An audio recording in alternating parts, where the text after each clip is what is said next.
Hello everyone, welcome back to my YouTube channel. In this video, I am going to share what is direct expenses and indirect expenses.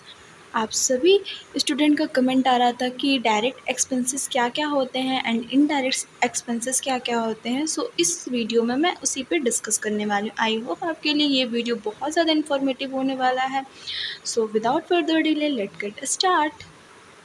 What is direct expenses? So direct expenses में क्या क्या चीज़ आती है। Suppose आप commerce student के हैं, अगर non commerce के भी हैं तो ये आपके लिए वीडियो बहुत ज़्यादा इन्फॉर्मेटिव होने वाला है, क्योंकि बहुत ज़्यादा कन्फ्यूज़न रहता है कि डायरेक्ट एक्सपेंसेस क्या क्या आएगा और इनडायरेक्ट एक्सपेंसेस में क्या क्या आएंगे। सो मैं आप सभी को इस वीडियो में क्लियर कर देंगी कि डायरेक्ट और इनडायरेक्ट एक्सपेंसेस क्या क्या होते हैं। सो डायरेक्ट एक्सपेंसेस में आपकी कंपनी हो या फैक्ट्री हो, उसमें जो प्रोडक्शन या प्रोडक्ट होते हैं उसका जो खर्चा होता है वो डायरेक्ट एक्सपेंसेस में आता है। या फिर आप रॉ मटेरियल ले सकते हैं, अगर रॉ मटेरियल को आप परचेस कर रहे हैं तो वो भी आपका डायरेक्ट एक्सपेंसेस में आता है। कमीशन चार्ज अगर है आपका दे रहे हैं तो वो भी आपका डायरेक्ट एक्सपेंसेस में आता है। एंड देन फ्राइट चार्ज भी आपका डायरेक्ट एक्सपेंसेस में आता है। कैरी चार्ज अगर है तो वो भी आपका डायरेक्ट एक्सपेंसेस में आता है। और वेजेस चार्ज है, एक्सपेंसेस है, तो ये सभी आपका डायरेक्ट एक्सपेंसेस में आता है, जो बिज़नेस से डायरेक्टली कनेक्ट हो। मतलब बिज़नेस में अगर जो भी सामान आ रहा है वो डायरेक्ट कनेक्ट होने चाहिए। जैसे कि मैंने आपको एग्जांपल दिया, प्रोडक्शन, प्रोडक्ट, ये सब डायरेक्ट किसी भी बिज़नेस में, सपोज़ किसी फैक्ट्री में कोई भी सामान है, जैसे सपोज गुड्स है तो वो आपको चाहिए तभी उसका आगे प्रोसेस होगा। जैसे रॉ मटेरियल आप उसको परचेस करेंगे, देन उसके बाद उसको आप इम्प्लीमेंट करेंगे। इसी तरह नेक्स्ट टॉपिक है आपका इनडायरेक्ट एक्सपेंसेस। सो इनडायरेक्ट एक्सपेंसेस में आप देख सकते हैं आफ्टर प्रोडक्शन, जो ये आप सब प्रोडक्ट यूज़ कर चुके होते हैं, मतलब ख़रीद चुके होते हैं, उसका वर्क हो चुका होता है, उसके देन उसके बाद आपको इन सब की ज़रूरत होती है। Indirect expenses after production, so selling product, so आप प्रोडक्ट को सेल करते हैं।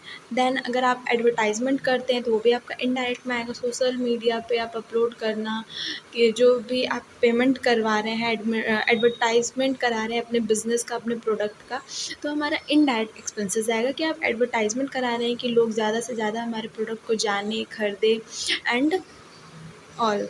एंड नेक्स्ट है मार्केटिंग। मार्केटिंग में आपका इनडायरेक्ट एक्सपेंसेस में आएगा। नेक्स्ट है सैलरी। अगर आप अपने एम्प्लॉय को सैलरी देते हैं, पे कर रहे हैं, तो वो भी आपका इनडायरेक्ट एक्सपेंसेस में आता है। अगर आप ऑफिस एक्सपेंस कर रहे हैं, अगर ऑफिस में कोई भी चार्ज आप दे रहे हैं, लाइक एक दिन का खर्चा, मान लीजिए स्टेशनरी का सामान हो गया, लाइक आपका मान लीजिए कोई कॉलेज है उसमें ऑफिस है तो उसमें आपको रजिस्टर हो गया और कार्टेज हो गया, आपका पेन हो गया, पूरा मतलब आपको ये सब सारे जो भी हैं ऑफिस एक्सपेंसेस होते हैं। या फिर जितने स्टाफ अगर आपने अपना कंपनी का नंबर दिया है तो उसको टाइम टू टाइम रिचार्ज कराना, ये सारे आपके ऑफिस एक्सपेंसेस में आ जाएंगे। एंड डेली एक्सपेंसेस में ले सकते हैं टेलीफोन और ऑफिस रेंट। अगर ऑफिस आप रेंट देते हैं तो उसका रेंट आपको देना होता है, ये अभी आपका इनडायरेक्ट एक्सपेंसेस में आता है। और नेक्स्ट है इलेक्ट्रिसिटी, जो बिल इलेक्ट्रिसिटी का चार्ज जो देते हैं आप, वो भी आपका इनडायरेक्ट एक्सपेंसेस में आएगा। नेक्स्ट है स्टाफ वेलफेयर एक्सपेंसेस।